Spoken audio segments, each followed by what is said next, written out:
Bueno, con esto muy breve quisimos mostrar opiniones de colegas del doctor Hugenreuter y bueno, quiero primero presentar al doctor Carlos Fernández Pardo, quien fuera la persona especialista que hizo el prólogo. Así que vamos al doctor Carlos Fernández Pardo para que hable qué plasmó en ese prólogo de Ni Guerra ni Paz.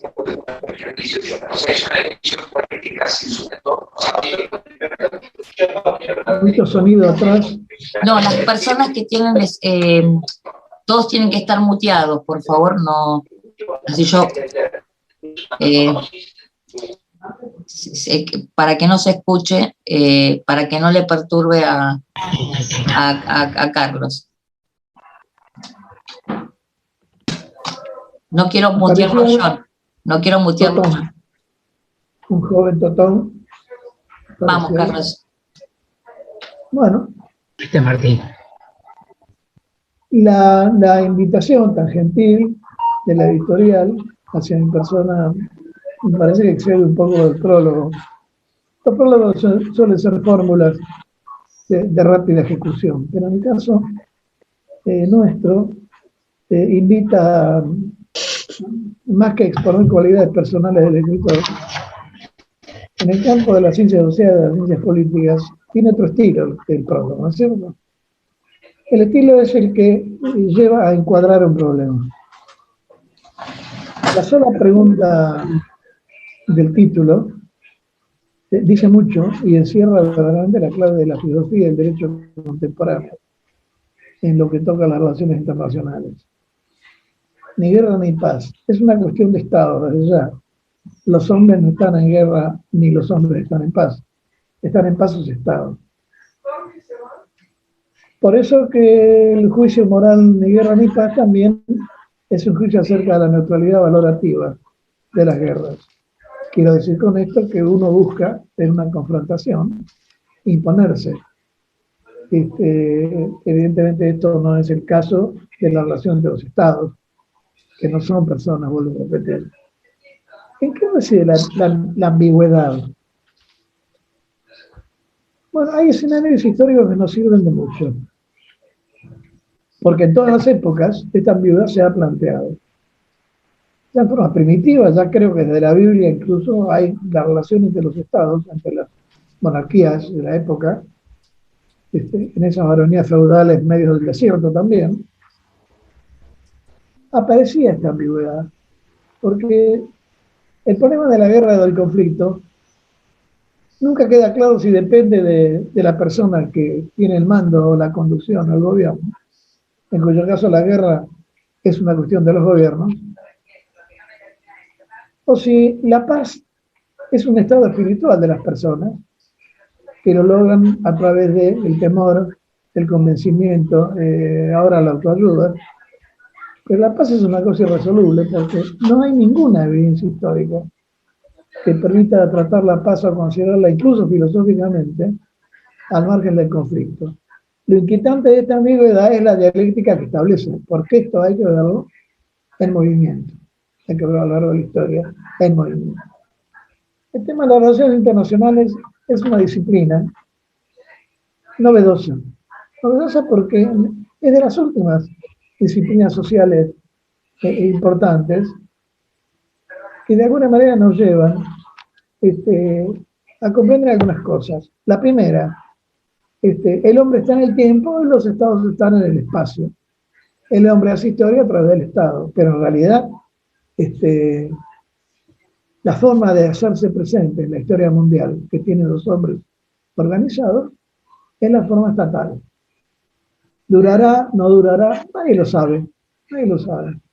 Pero está claro que los hombres han de agruparse para promover o defender valores o intereses que consideran en sí mismos valiosos y significativos.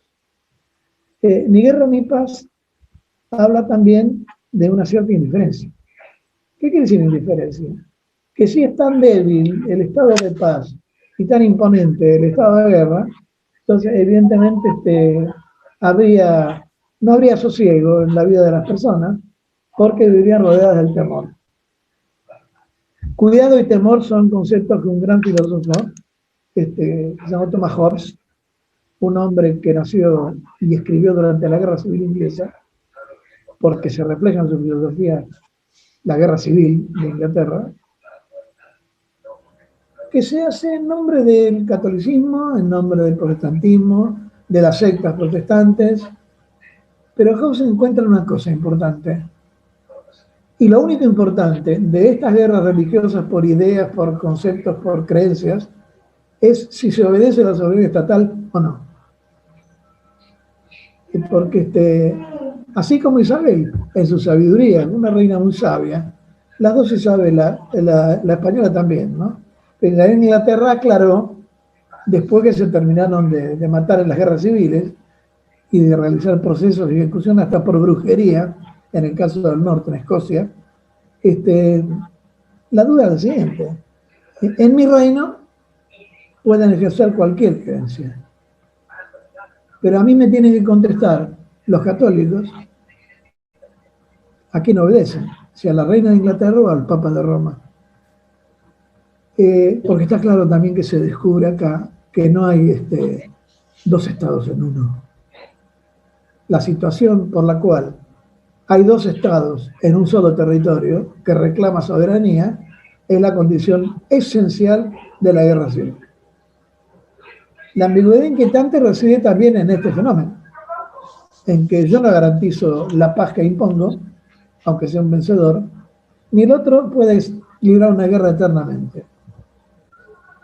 Estas experiencias nos permiten llegar a tres escenarios.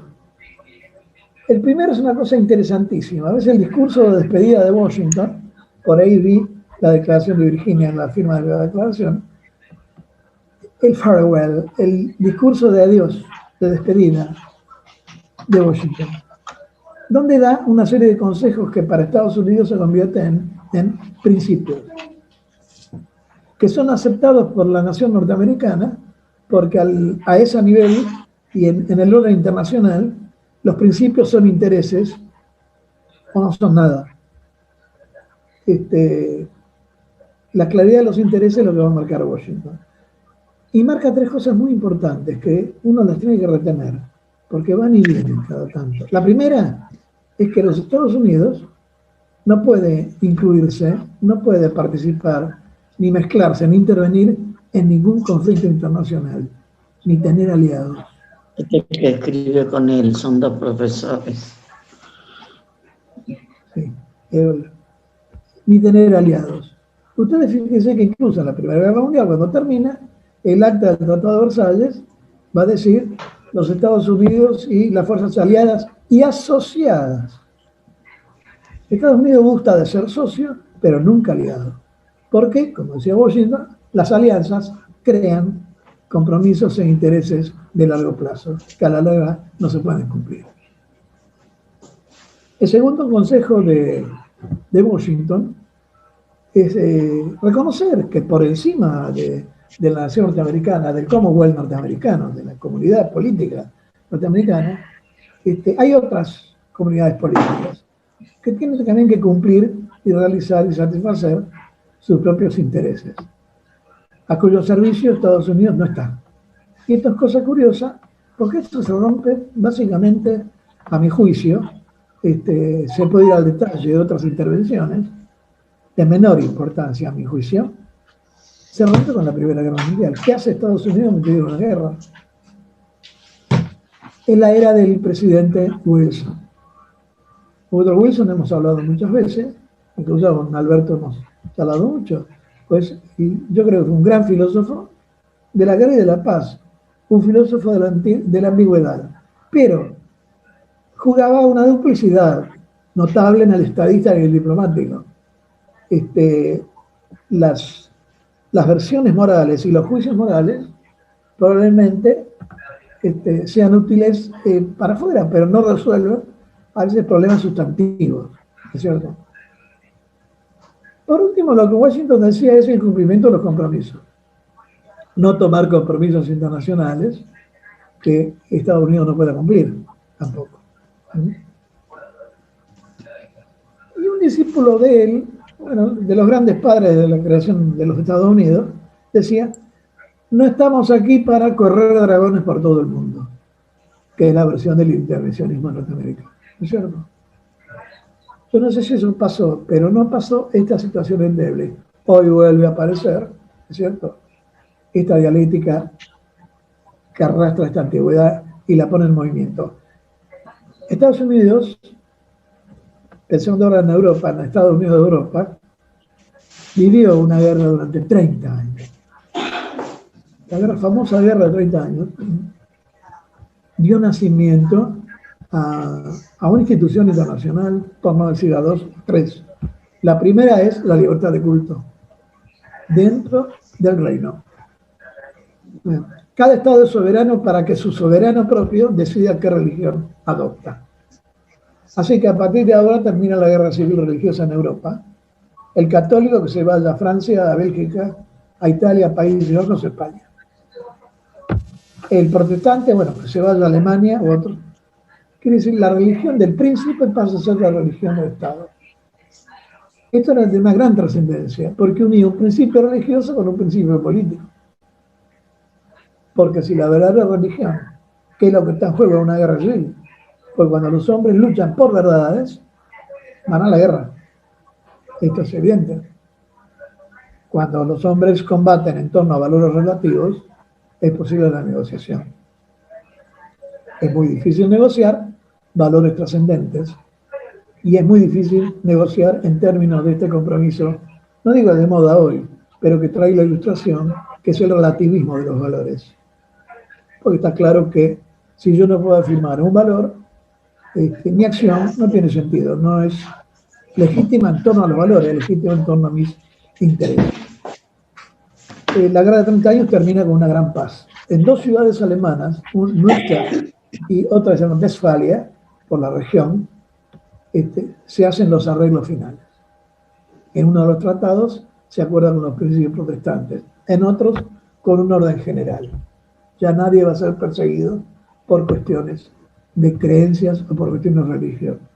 Digo por cuestiones de creencias, no por cuestiones políticas. De vuelta, por cuestiones que tocan la soberanía del Estado. ¿No es cierto? Este es otro tema, ¿no?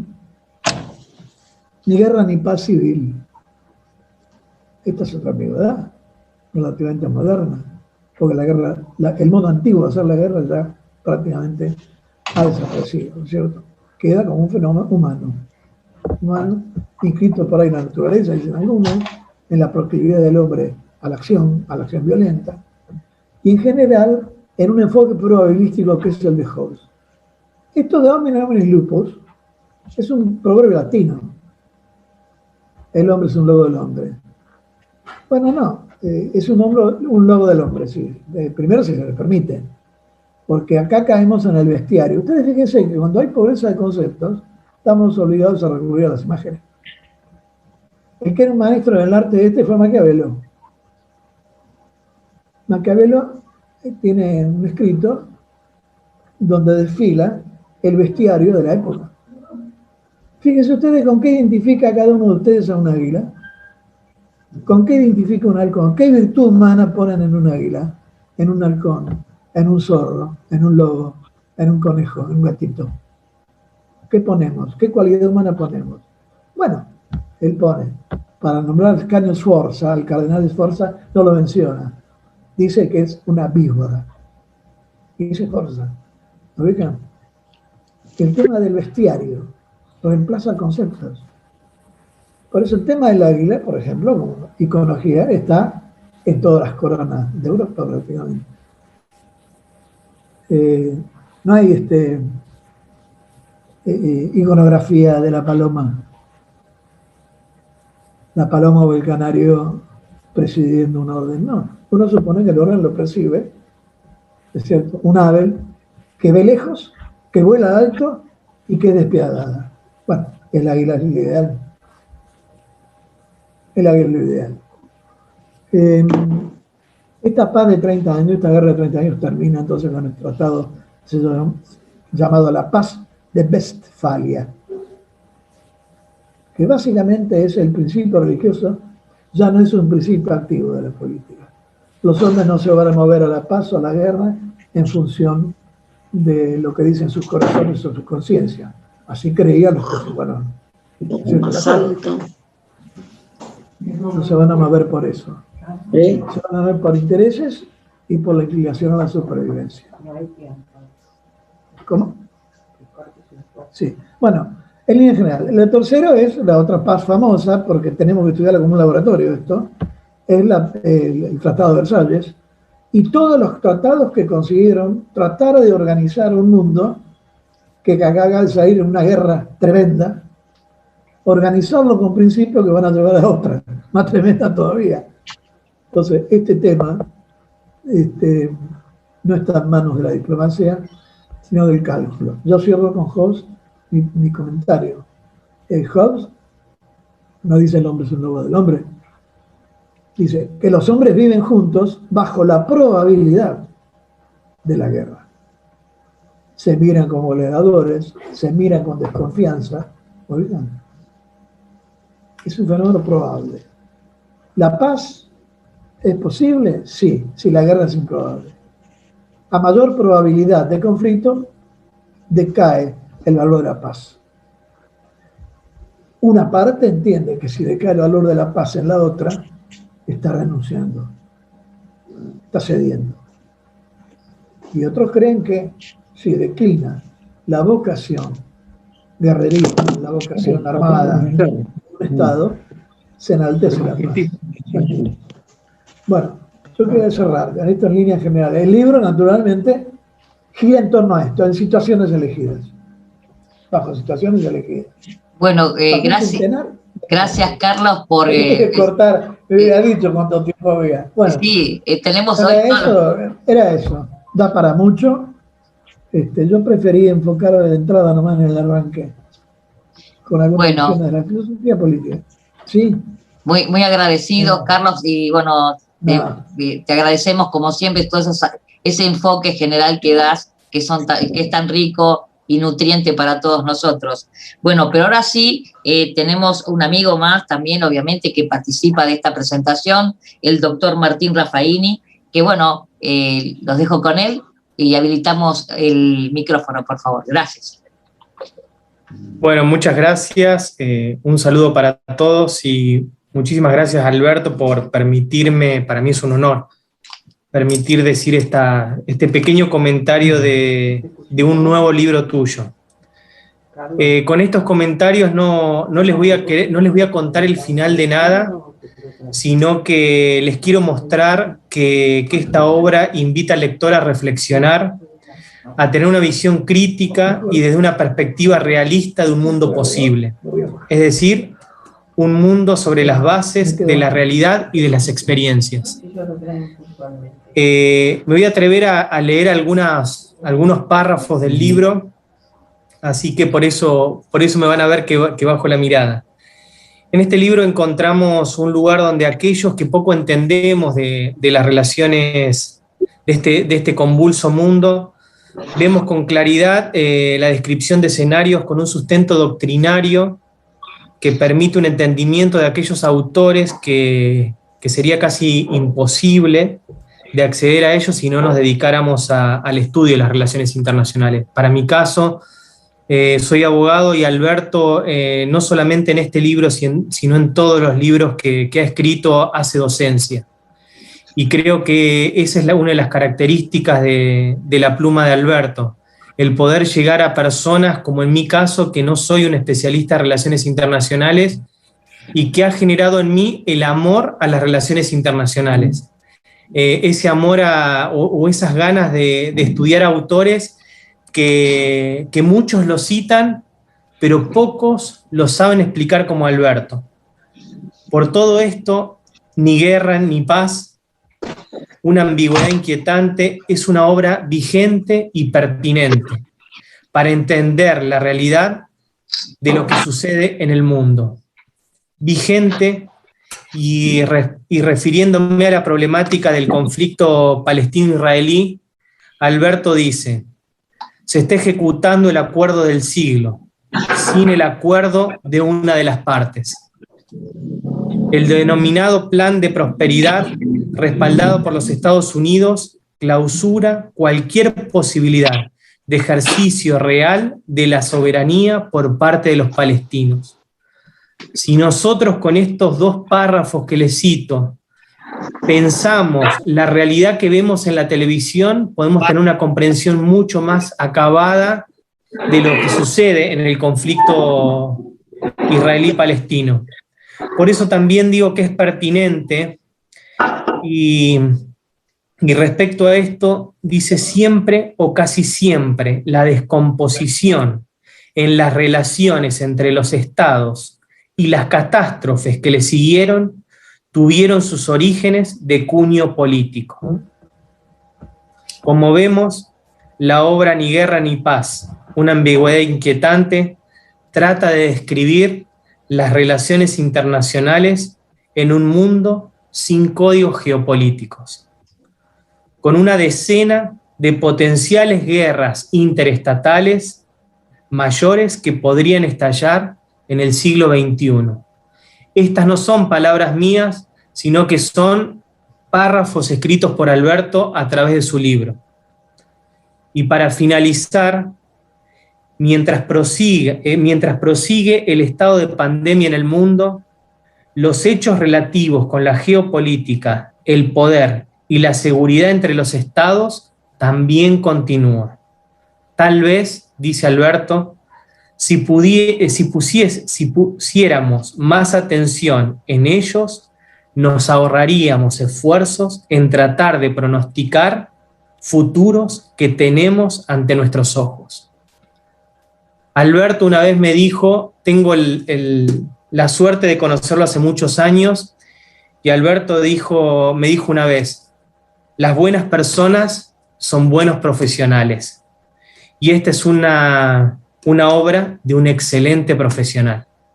Nada más. Bueno, muchas gracias. Gracias, Alberto. Un aplauso para los dos profesionales, tanto para el doctor Fernández Parri como el doctor Martín Raffaini, que se han expresado maravillosamente. Yo tengo una confirmación esta semana, porque, bueno, seguimos pasando listas siempre para el exterior. Bueno, fue aceptado para México el libro, para Colombia, para Perú, o sea que esto es otro buen logro de todos estos libros que los autores argentinos, que son muchos y especialistas, que hoy están también en esta reunión, y en el cual yo siempre felicito, porque son buenos autores que nos representan excelentemente en el exterior. Ahora sí, con un aplauso enorme, vamos a escuchar al doctor Alberto Hugenreuter. Un aplauso para Alberto, que es el que nos convoca en todo esto.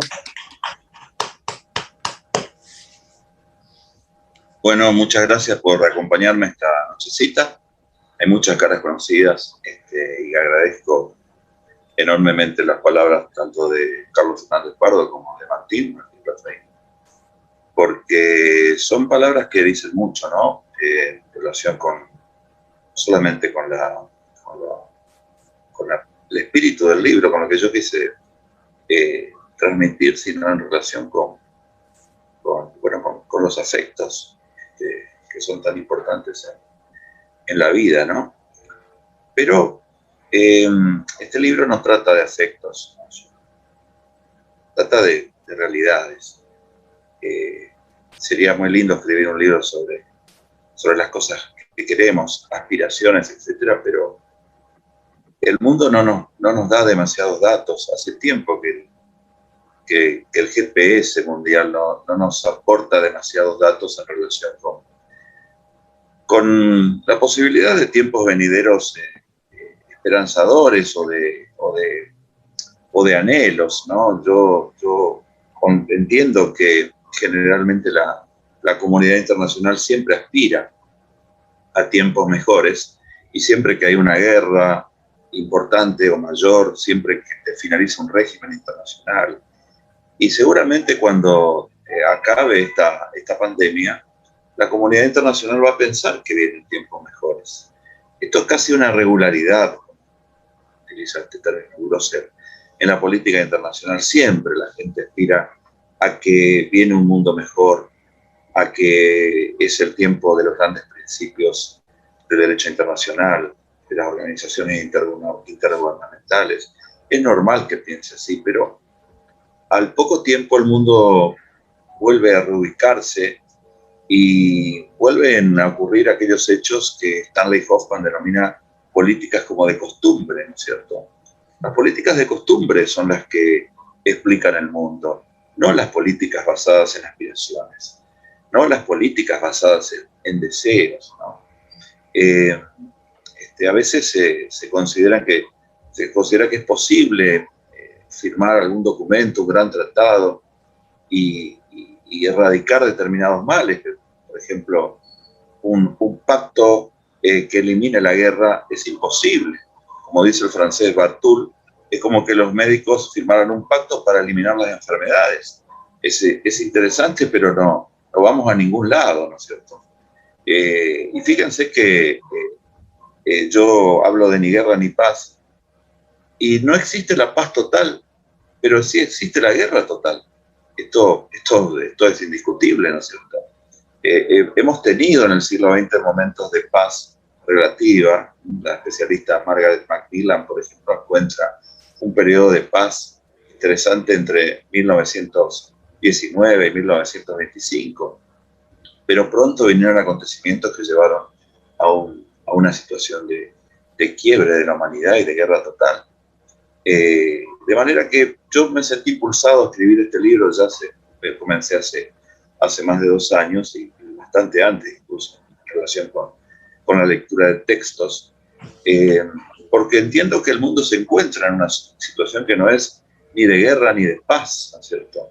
Un autor alemán diría una situación de no guerra, que es una tercera instancia entre la paz, la guerra, una situación de no guerra. Fíjense que la situación entre Occidente y Rusia no es ni de guerra ni de paz, y quizá tenga más de inquietudes, ambigüedades en relación con la guerra más que con la paz. En Medio Oriente la situación no es ni de guerra ni de paz. En el Asia, en relación con la relación entre Estados Unidos y China, la situación no es de guerra ni de paz. Prácticamente no hay geografía del mundo donde exista una situación que uno pueda decir nos encontramos en un estado de paz. La situación no es ni de guerra ni de paz.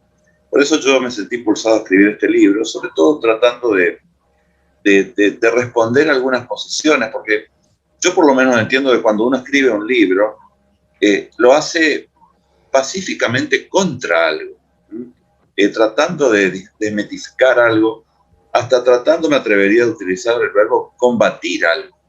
Yo escribí Ni Guerra ni Paz porque entiendo que hay en determinadas capillas de pensadores, en determinados países, y sobre todo en aquellos países que yo denomino de geopolítica cero, una idea un poco esperanzadora del mundo y que a veces sigue determinados pensamientos que no son propios.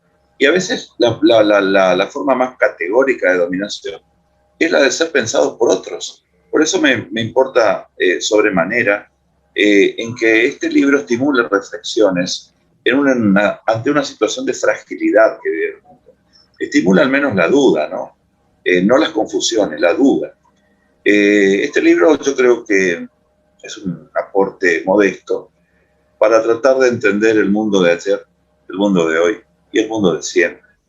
Porque yo veo que hay ciertas ideas relativas con que la inteligencia artificial, la posibilidad de que la geopolítica se difumine ante determinadas situaciones. Creo que hay demasiada esperanza en un mundo digital, etc. Yo creo que no sé si podemos apostar demasiado a que estas situaciones realmente no van a traer una situación de paz al mundo. Seguramente podemos acceder a un estado de mayor estabilidad, particularmente si finalmente los grandes estados, es decir, los que cuentan en la política internacional, no los que sufren la política internacional, como decía Tucídides, sino los que hacen política internacional, pueden alcanzar alguna vez, ¿no?, en este siglo un gran acuerdo que lleve a algún esbozo de orden internacional.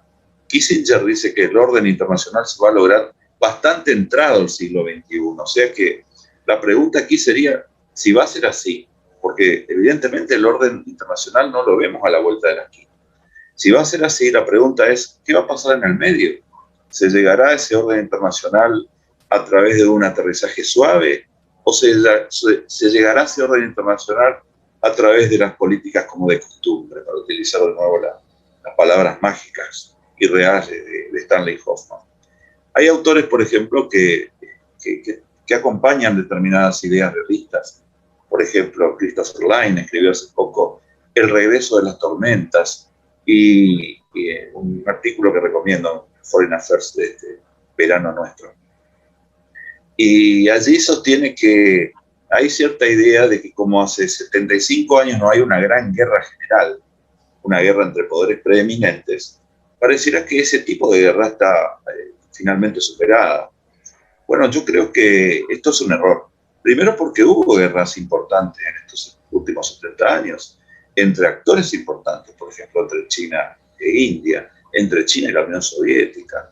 Estados Unidos y la Unión Soviética estuvieron al borde de la guerra nuclear al principio de los años 60.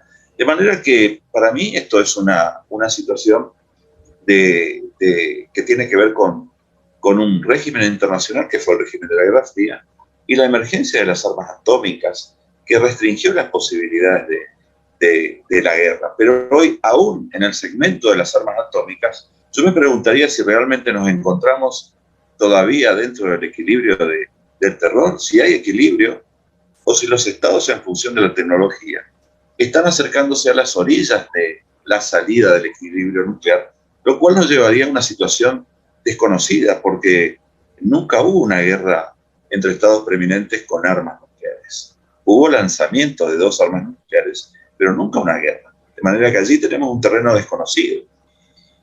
Por tanto, yo considero que no tenemos que descartar que porque las cosas no han ocurrido en las últimas décadas, no vuelvan a ocurrir. El mundo no tiene régimen internacional y quienes deberían estar pensando en un régimen internacional están todos en un estado de discordia. Como les dije hoy, Rusia con Occidente. Aún dentro de Occidente hay discordia entre determinados actores. El Reino Unido se fue de la Unión Europea. La Unión Europea está frente a serios problemas de los que a veces no se tratan demasiado, como por ejemplo la posibilidad de desaparecer como civilización a lo largo de las próximas décadas. Creo que es la civilización que está amenazada. Fíjense qué ironía, ¿no? Es la parte del mundo que ha logrado la integración, pero es la parte del mundo cuya civilización se encontraría en un estado riesgoso como consecuencia de distintos factores. De manera, el gasto militar mundial, por ejemplo, en 2020 fue mayor que en los años anteriores, o sea, según estudios del CIPRI, el estudio de paz de Estocolmo. En plena pandemia, cuando se contrajeron las economías de todo el mundo, los estados gastaron más en armas que en ninguno de los años anteriores. O sea, el gasto en armamentos, la geopolítica no realiza ningún tipo de cuarentena. Permanentemente están en movimiento. De modo que este libro, para mí, lo escribí, porque ya lo había trabajado en años anteriores, durante la pandemia, y creo que intento acercar un texto en clave de advertencias, en relación con el estado en que se encuentra el mundo, en relación con la repetición otra vez de clásicos. Me refiero a las esperanzas, ¿no?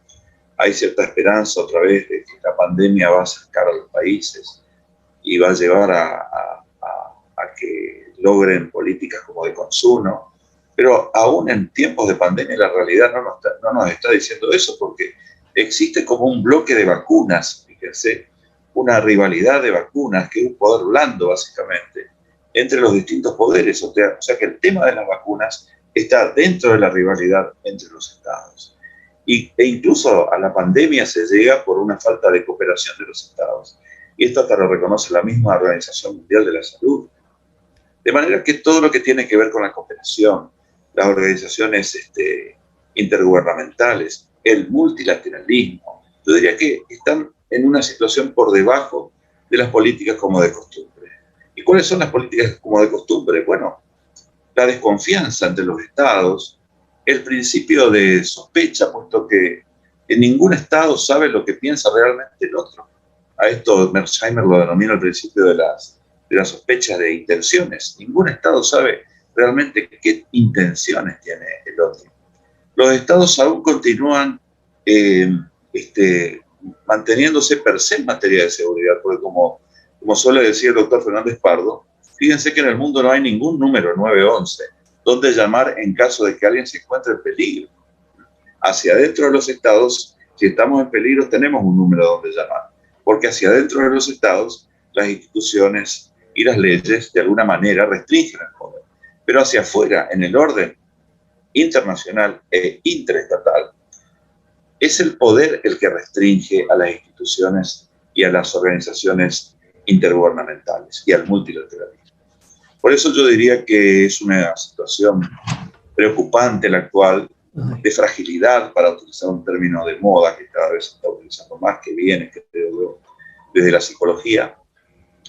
Y esto es lo que me llevó a presentar este libro, y también es un intento de que estas ideas de poder nacional, de autoayuda, de desconfianza, siga permaneciendo en aquellos países que tienden a ver el mundo desde la esperanza y no desde la realidad, desde los deseos y no desde la experiencia. Esto me parece fundamental, y sobre todo reflexionar sobre determinados temas, porque cuando un país realiza diagnósticos desacertados acerca de cómo funciona el mundo, generalmente le va mal, y generalmente termina lateralizándose en el mundo. Por eso a mí me parece importante reflexionar sobre los grandes temas internacionales.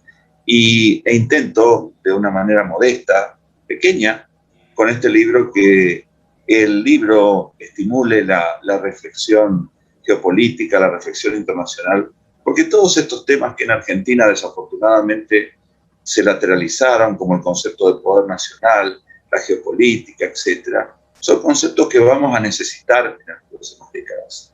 Y vamos a necesitarlo porque si nosotros no nos ocupamos de reflexionar estratégicamente, la historia castiga, como dice Kissinger, a aquellos que lo hacen de una manera pobre o directamente no lo hacen.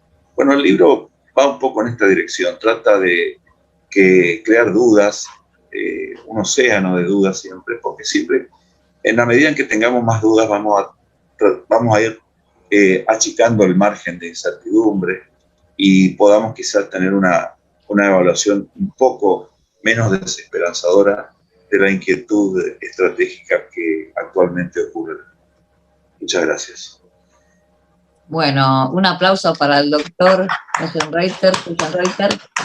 Yo siempre quiero, porque todos le deformamos el apellido, pero bueno, es como una cábala, esto parece, todos le decimos el Julian Reuter, que Alberto, creo que lo dije bien. Ni Guerra ni Paz tiene una tapa en la cual Alberto quería comentarles un poco la anécdota, cómo la elegiste y cómo lo armaste. ¿Puede ser? Muy bien. Sí. No quiero que te olvides porque lo hablamos eso. Está bien. Bueno, la portada tiene unos frescos que a mí me parecieron muy oportunos para este trabajo. En la parte superior es la batalla de Salamina, es un fresco de un autor holandés, creo, europeo. Es la batalla de Salamina, que ocurrió 480 años antes de Cristo entre los espartanos y el imperio persa, ¿no? Se pueden ver algunas películas actualmente, pero en función de la atrocidad de la guerra ya en tiempos protohistóricos, me pareció oportuno colocarla aquí en relación con la guerra. Y abajo hay otro fresco de un autor holandés, que es la conferencia de Münster, que junto con la conferencia de Onnesbruck forman lo que se conoce como el Tratado de Westfalia. Son dos regiones importantes de Westfalia, precisamente. Y allí, en esos tratados que pusieron fin a la Guerra de los 100 años y a la Guerra de los 80 años, que a veces se omite, entre España y los Países Bajos, la Guerra de 80 años, bueno, fue un tratado importante porque a partir de allí comenzaron de una manera más moderna a tratarse y sistematizar las relaciones entre los estados. Y adentro hay hay otras dos figuras importantes. Una es la portada del libro de Thomas Hobbes, El Leviatán, que es una obra en la que yo trabajé como fuente aquí, ¿no? Una obra me parece clave para entender el mundo de la necesidad de la seguridad, particularmente desde aquí. Creo que el gran aporte de Thomas Hobbes, como ha citado repetidamente Carlos, es un llamado casi necesario, ¿no? De la seguridad. La seguridad casi lo es todo. Y también quiero agradecer en la portada, en la contraportada del libro, hay algunas palabras de quienes han leído este libro y a quienes agradezco mucho: al embajador Mariano Causino, al doctor Marcelo Montes y al doctor Roberto Cacheiro Frías, que han leído el libro y han hecho excelentes síntesis del libro, ¿no? De manera que estas son las cosas que quería decir del libro como portada y contraportada. Bueno, y yo quiero aprovechar, bueno, no quería olvidarme de eso porque lo habíamos hablado y que vos querías dar la particularidad y que me parece interesante, porque es un fresco el libro en su contenido, es un fresco realmente. Y quiero, bueno, dejar abierta la oportunidad para aquellos que quieran hacer una pregunta al doctor Julian Reuter, que lo pueden hacer, o sea, nos encantaría mucho porque hay que aprovechar estas presentaciones y bueno, quien quiera hacer una pregunta. Alberto, perdón, voy a tomar la palabra para hacerle una pregunta, Alberto. Bien, ya. Bueno, yo estoy leyendo tu libro, efectivamente coincido con las lecturas que han hecho quienes me antecedieron, quienes hablaron recién. Quería preguntarte, a la luz del libro, del contenido, del análisis que vos volcás allí, ¿qué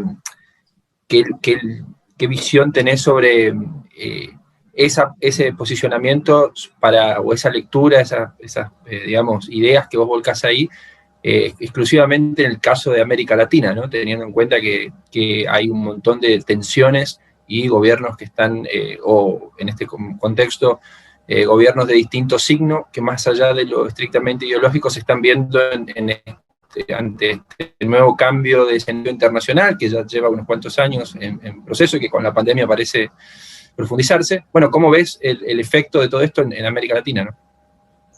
No, Adrián, es una pregunta interesante. Yo en algún momento de la elocución me refería a que prácticamente en todas partes del mundo hay un estado de no guerra, particularmente entre aquellos que deberían estar pensando cómo configurar este mundo.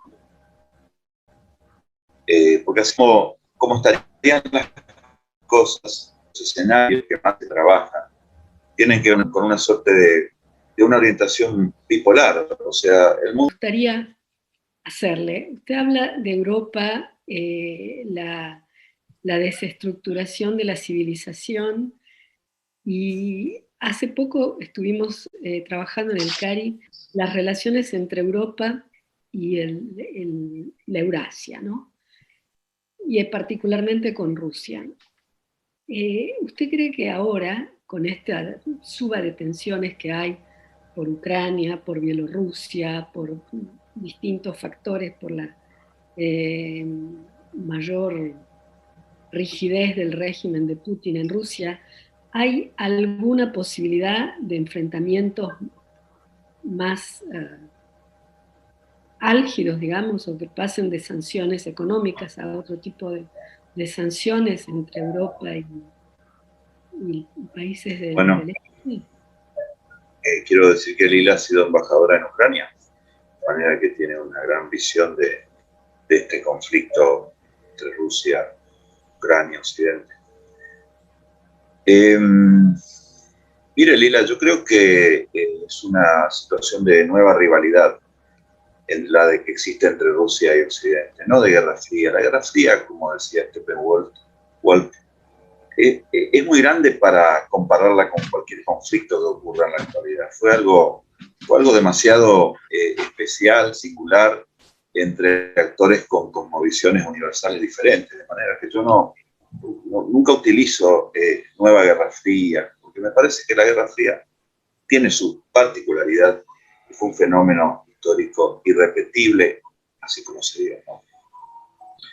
Existe una nueva rivalidad, y yo creo que esta nueva rivalidad no nace como consecuencia de los desarreglos que ocurrieron y de la política exterior más activa de Rusia a partir de los hechos de Ucrania-Crimea 2013-2014. Vienen desde el propio fin de la Guerra Fría, y esto un poco respalda lo que yo busco también expresar con el libro, ¿no? Yo siempre me hice una pregunta, y es la siguiente: ¿implicó el fin de la Guerra Fría que Occidente dejara de considerar a Rusia, que era la continuidad de la Unión Soviética, no el Estado sucesor, el Estado continuador? ¿Implicó el fin de la Guerra Fría que Occidente dejara de aplicar o dejara de considerar a Rusia una posibilidad de nueva supremacía en algún momento? Y yo creo que no. Nunca dejó de considerarla y a jugar por las políticas de poder que sostuvo desde Bush padre hasta prácticamente hasta hoy. Siempre la consideró como un problema a Rusia. Y esta es la visión para mí que existe en Occidente en relación con Rusia. Creo que autores como Danilevsky, por ejemplo, habría que releerlos, porque él hablaban acerca de este rechazo que siempre existió en Occidente de Rusia, por considerarla una potencia geopolíticamente revisionista y políticamente conservadora. ¿Qué es lo que tenemos un poco hoy, ¿no? Yo no sé si Rusia es geopolíticamente revisionista. Sí sé que para Rusia que es un estado geopolítico terrestre como gran definición. Sí sé que cualquier zona halógena roja va a implicar el uso de la fuerza. Y las zonas geopolíticas rojas para Rusia son básicamente Bielorrusia, Ucrania, Moldavia y Georgia. Creo que cualquier situación que implique una alteración del status quo geopolítico en estas áreas rojas de Rusia implica la reacción violenta de Rusia. Ucrania se quedó sin Crimea.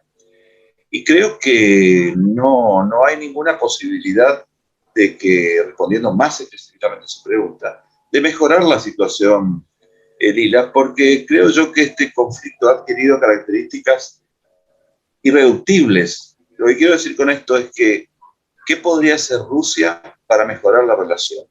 ¿O qué podría hacer Occidente para descomprimir la rivalidad que existe entre ellos? ¿Es posible que Rusia pueda practicar lo que le demanda Occidente, el pluralismo geopolítico? Entendiendo por pluralismo geopolítico, respetar la soberanía de estos países que son zonas rojas para Rusia. Bueno, difícilmente, protohistóricamente, Rusia siempre se basó en un bien estratégico mayor que es la profundidad estratégica. La profundidad estratégica puede estar perimida en muchos escenarios del mundo, no en Rusia. Y Occidente realmente es posible pensar que Occidente puede renunciar a la posibilidad de que Ucrania o Georgia en algún momento se coloquen en el umbral de membresía de la OTAN y después descomprima militarmente lo que está pasando en Europa del Este, que hay una acumulación mayor cada vez más desde el Báltico hasta el Mar Negro. Y la respuesta tampoco es afirmativa, o sea que los dos están en una situación de que difícilmente vayan a retroceder. Y cuestiones como el envenenamiento de Navalny en agosto del año pasado, creo yo que llevaron a que se abran nuevos frentes de conflicto dentro de esta gran rivalidad. Y esto me está llevando a pensar, o repito un poco lo que se dice dentro de capillas de pensamiento geopolítico en Rusia, a que Rusia está perdiendo la esperanza de poder tener una relación realmente con Europa y se está volcando más hacia Eurasia. Para desde Eurasia sí intentar tener una relación o un intento de nueva relación con Europa, pero no veo posibilidades de mejoras por ahora e incluso yo diría que en algunos casos Occidente ha perdido el respeto a la geopolítica. Hay autores como John Mearsheimer, el desaparecido Kenneth Waltz, el mismo Henry Kissinger, el desaparecido Brent Scowcroft, que desaconsejaron siempre ampliar la OTAN más allá de lo recomendable. Más allá de lo recomendable era dejar un colchón para Rusia porque es su necesidad geopolítica o su temor geopolítico protohistórico. Atiendo. Muchas gracias.